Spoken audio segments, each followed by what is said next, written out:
Welcome to FedSoc Forums, a podcast of the Federalist Society's practice groups. I'm Nate Kazmarek, Vice President and Director of Practice Groups at the Federalist Society. For exclusive access to live recordings of FedSoc Forum programs, become a Federalist Society member today at fedsoc.org. Well, hello, everyone, and welcome to today's Federalist Society FedSoc Forum. Today, March 4th, 2024, we are presenting a Courthouse Steps decision program in the case of Trump v. Anderson. Today, we are delighted to be joined by Derek Muller, who is a professor of law at Notre Dame Law School. Once Professor Muller has given his remarks, we will turn to you, the audience, for any questions that you might have. If you do have a question now or at any point, please type it into the Q&A feature at the bottom of your screen, and we will answer those as we can towards the end of the program. With that, thank you all very much for being with us today. Professor Muller, over to you. Sure. So Trump v. Anderson, I've been on enough of these calls and related calls. I think you might be familiar with it, right? The state of Colorado, in a 4-3 decision by the Colorado Supreme Court, had held that Donald Trump had engaged insurrection for purposes of Section 3 of the 14th Amendment. As a result, it concluded he could not appear on the Republican primary ballot in that state, kept him off it, but stayed the ruling as the decision was appealed to the United States Supreme Court, which had expedited review and issued its decision today. It took a little over 3 weeks for it to issue the decision. And so now we have that long-awaited decision. Unsurprising to most, I think, is after oral argument, the sense was that at least 8 justices, if not all 9, were inclined to reverse the Colorado Supreme Court on some theory that the state of Colorado, or a single state, didn't have this power to exclude ineligible candidates from the ballot, didn't have the power to enforce this for varying structural or practical reasons. There's going to be a question from the court about how it got there. So the decision came out this morning. It's a per curiam decision, although I shouldn't speculate, but it reads in some respects like the voice of Chief Justice Roberts. Per curiam, a unanimous result that is 9-0, essentially saying that Colorado lacks this power, but some sharper elbows on the path there, the path not only to that one holding, but whether other holdings should be reached. So 6 justices, Chief Justice Roberts, Justices Thomas, Alito, Gorsuch, Kavanaugh, and Barrett, all agreed with sort of the reasoning in the per curiam opinion. And then there was a concurring opinion jointly authored by Justices Sotomayor, Kagan, and Jackson, concurring in the judgment only, but agreeing with sort of the heart of that part of the decision. So I'm going to focus on that for a moment. It's part 2B of the per curiam decision. And that part of the decision really focuses on sort of this overall structural take of the Constitution, actually from the text, structure, context, and so on. And really, it begins with a quotation from Term Limits versus Thornton, a 1995 case, saying that states had no power to add term limits or additional qualifications for congressional candidates. And from there, it cites that case, which had in turn cited the great Justice Joseph Story in his commentaries on the Constitution, to say that if states are exercising power in federal elections, that power has to come from some source in the Constitution.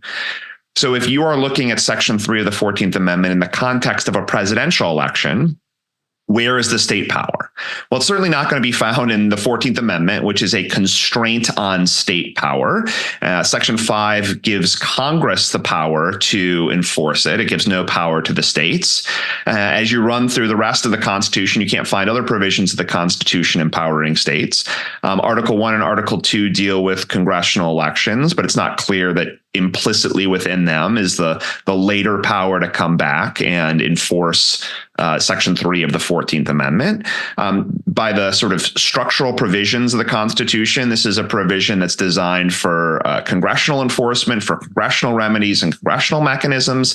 As a practical matter, it makes very little sense for states to add these sorts of burdens on presidential candidates. If they want to do it for state candidates, it's their own thing, but to do so for presidential candidates makes very little sense. It makes very little sense given that Congress can lift the disability by a 2/3 vote. So for a state to step in in and hold a candidate not qualified for Congress to swoop in later and have to say, well, now we're going to lift the disability, so this candidate is not disqualified, would seem to burden Congress. And then at the very end, there are a series of practical concerns that one state's evidentiary law or one state's procedural setup for how these challenges are filed could have a ripple effect throughout the United States, and we might reach inconsistent verdicts across the United States. And states in particular have less of an interest in presidential elections simply because they are national offices, the national office in nature.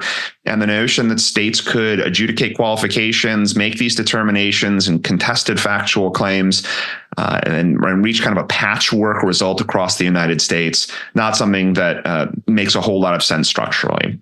So that was part 2B of the per curiam opinion, joined in full by Justice Barrett and joined again in logic, if not in full, by the concurring opinion by Justices Sotomayor, Kagan, and Jackson.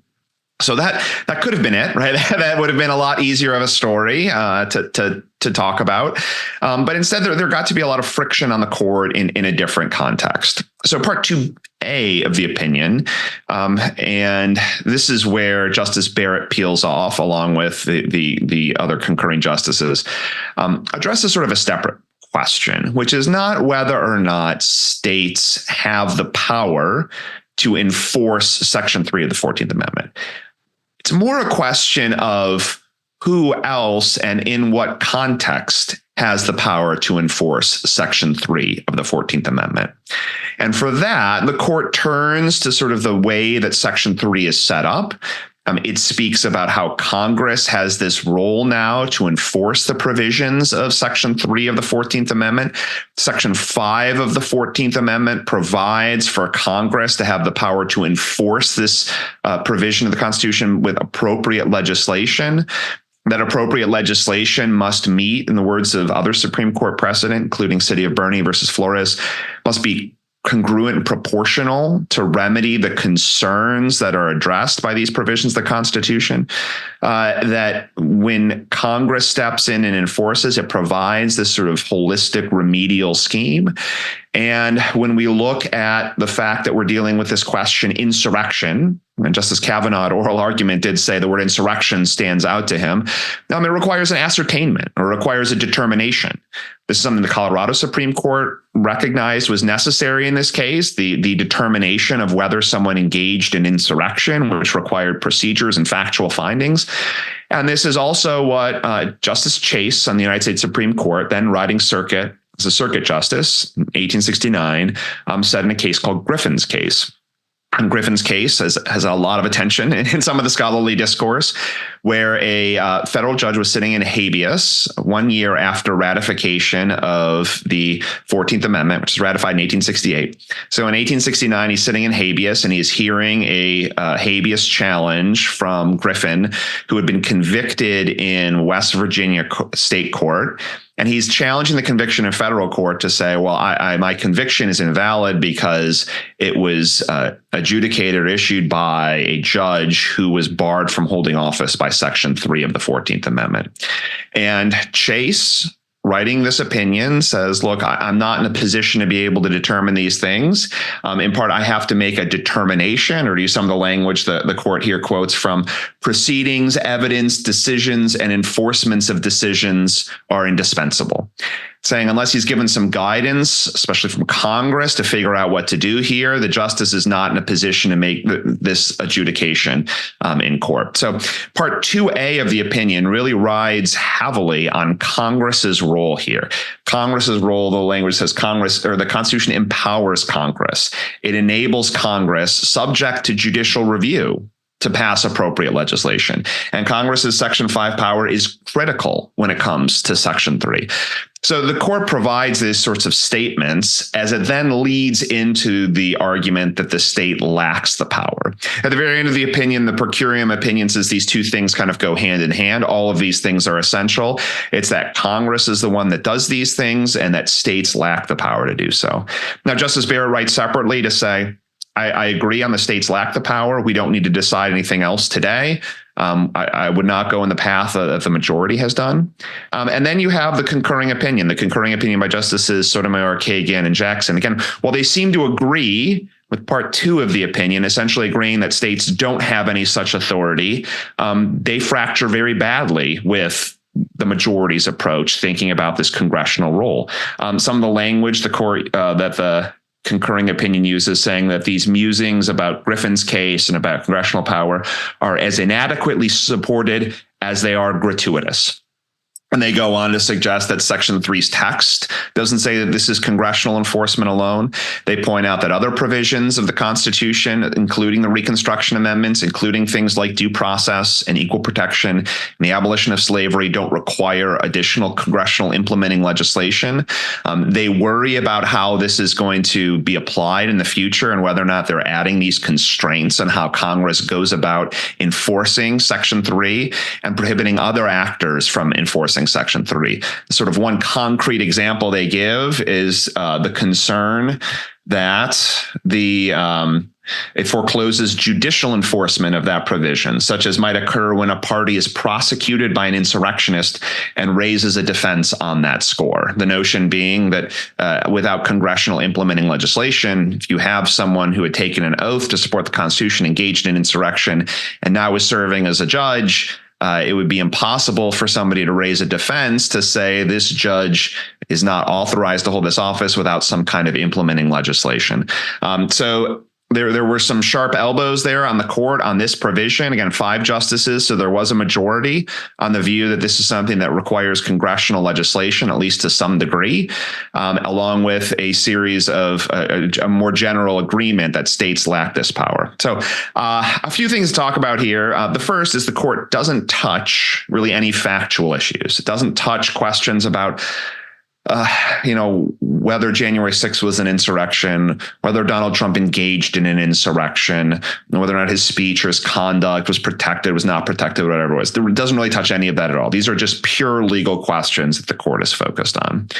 Another is that this really closes the door on any of these ballot challenges going forward, whether it's the primary election or the general election.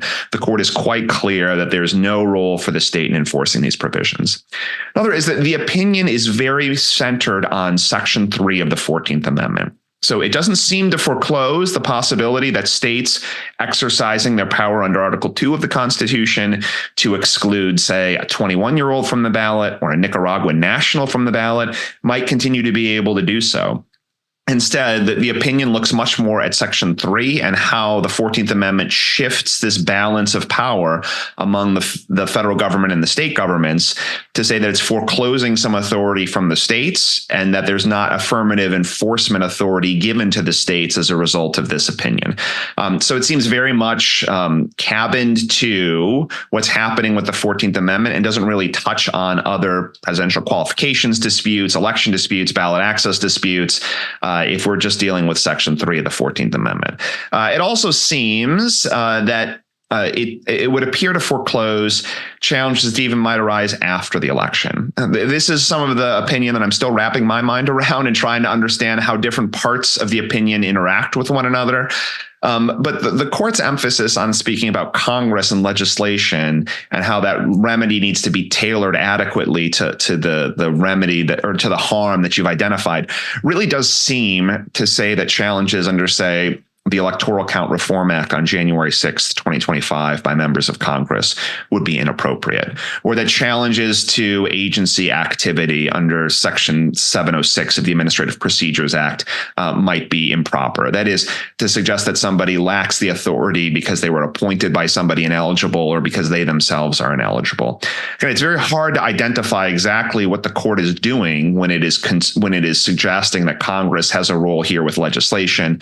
What are those things that Congress can do apart from legislation, such as seating its own members versus enacting legislation? What things, by as the concurring opinion points out, general federal statutes, such as the Administrative Procedures Act or the Electoral Count Reform Act, what kinds of deference is going to be given to Congress when it is acting pursuant to those rules or when courts are acting pursuant to those rules, rather than things under its enforcement authority under Section 3 of the 14th Amendment.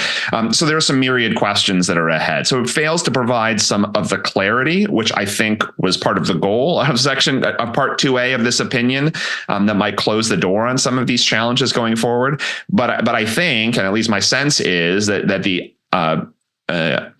intent of this provision is to foreclose those challenges. And while they might not formally be closed off, I think it's going to be much harder to bring any such challenges. And I've already seen a number of suggestions that there's cold water being thrown on these challenges. Some members of Congress are introducing legislation to enforce Section 3 of the 14th Amendment, again, getting the cue from the Supreme Court here that it has a role to play here. And, I think there's very little likelihood that we get through this Congress, but it is at least the understanding that this is a congressional responsibility in a case like this. And again, I think now it's just left to the political process. There'll be major questions about presidential immunity coming up in the weeks ahead as the Supreme Court hears that case, number of criminal challenges in the United States, the ordinary political process playing out where candidates are vying for the delegates and trying to get enough delegates to win the convention, onto the general election, and all the things that happen in that domain. So I think there's not going to be a closing off of the fact that the public will continue to intensely dispute what is an insurrection, whether or not Trump engaged in an insurrection, and so on going forward. But I think it has at least closed that door when it comes to states attempting to enforce it for their ballot access provisions. So I'm happy to turn it over to the queue for any questions and answers. I should disclose a couple of things. The first is I did file an amicus brief in support of neither party in this case and in the court below. And the second, I was not cited in this opinion, but not many people were, so I don't feel particularly bad on that front. But with that, I'll open it up to any questions we might have. Well, thank you, Professor Mueller. Looking at the questions that have come in so far, and as a reminder, if you do have any, please enter them into the Q&A box below. But we have one audience member here who writes, Justice Barrett in her concurrence wrote that our differences are far less important than our unanimity, which seems aimed at the concurrence by Justices Sotomayor, Kagan, and Jackson. In your opinion, how important was it for the justices to issue a unanimous decision? Yeah, I think this was the goal from the beginning, right, was to find a path of unanimity and suggest that this is not a partisan issue. You saw in Bush versus Gore, I actually go back earlier to Bush versus Palm Beach County Canvassing Board, a decision issued on December 4th, I think it was December 4th in 2000, where it was a unanimous per curiam decision, a pretty short one, saying it was a little unclear what was happening in this recount. Let's send it back for the Florida Supreme Court to clean things up.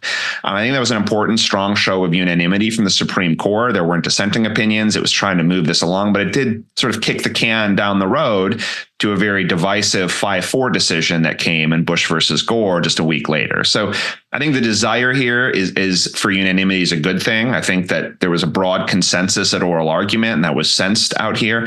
I think that having all of the justices agree on the core of the reasoning is a positive thing for not only the clarity of the law, but the appearance of impartiality, that regardless of the ideological preferences of the justices, there's strong consensus about the way to reach this result. So I think that was a desirable thing for the court, but it's always hard to do. And you can see, even though I think it was Andy McCarthy at National Review who called it a unanimous 5-4 decision. And that's a hard position to be in, where you are effectively unanimous on the thing that matters, but you're unable to sort of muster a consensus of 9 justices on any one path of reasoning or any sort of one's formal language or formal set of language in the reasoning.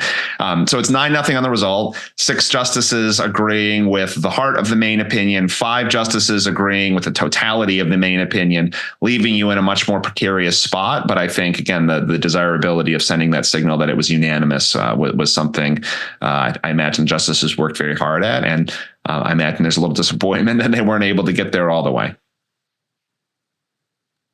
Well, it looks like we have a few questions related to Section 3. Particularly, does the opinion deal with the issue of whether Section 3 disqualification applies to the president or only to inferior officers of the United States?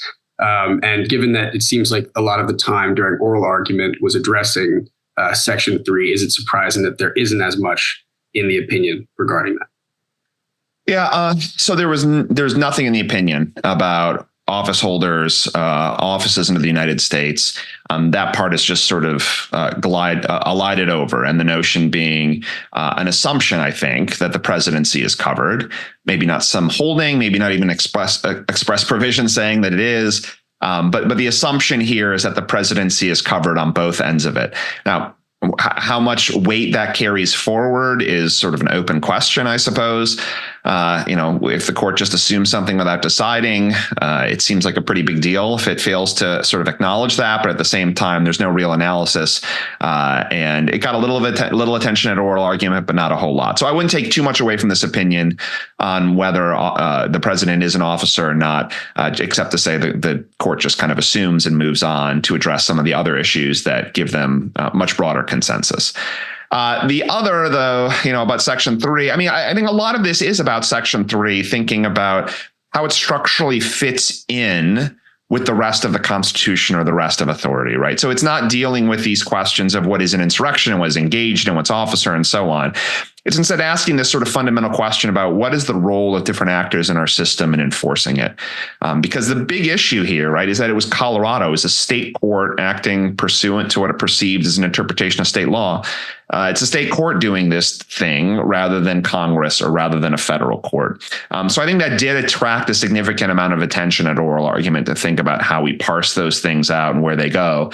But I think at the end of the day, the court was not going to provide some 200-page treatise on every aspect of Section 3 of the 14th Amendment. They were instead looking at the result that was going to garner the most votes, that they had the cleanest consensus on. And again, they got there and with some fits and starts, but they got there at the end of the day.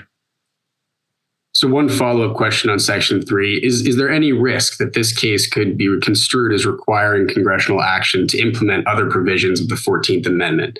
Any argument that the case opened the door to undoing the self-executing nature of the 14th Amendment? Yeah, that's a really interesting question, and what I shouldn't call it a dissent, even though it feels that way at times, what the concurring opinion said.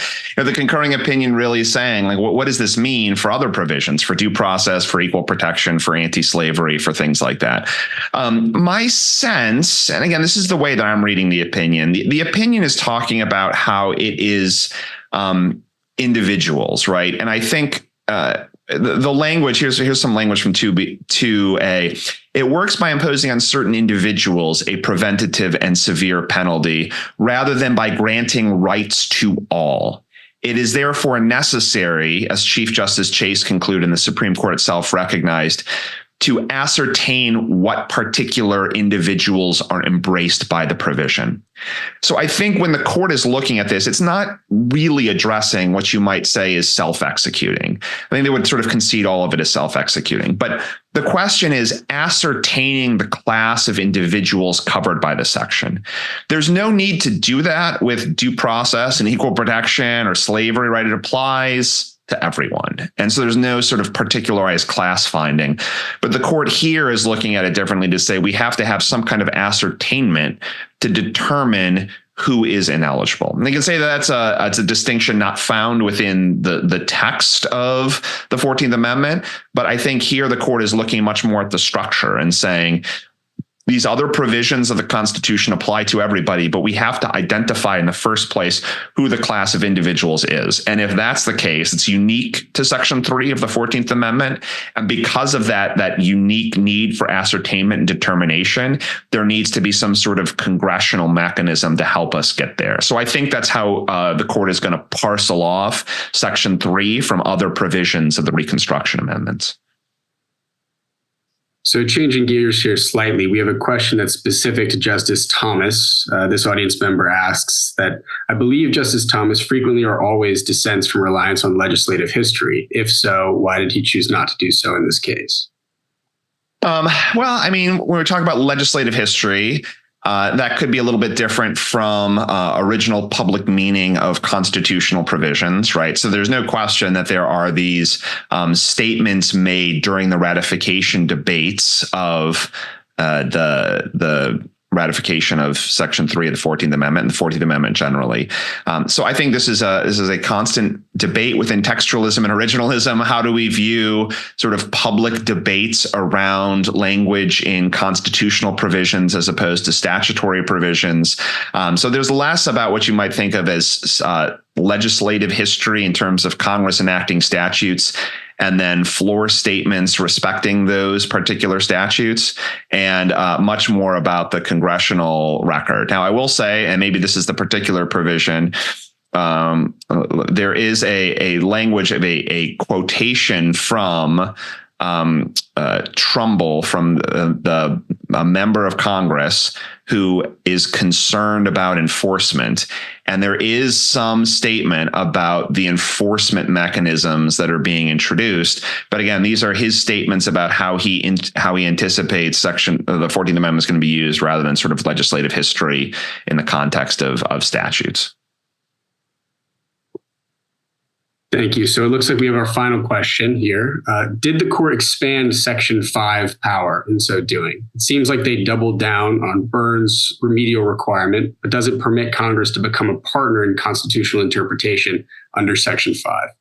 Yeah, I mean, the court, a different interesting thing is that members of the court have had disagreements over the years about whether City of Bernie versus Flores is a good provision of the Constitution, still any good, whether or not the sort of what we label as congruent and proportional review is acceptable.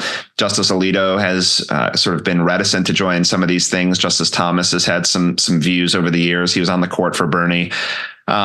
So it is a little interesting to see the court citing it and talking about what appropriate legislation is, later in the opinion sort of describing that statutes have to be tailored to the scheme when we're dealing with these remedies.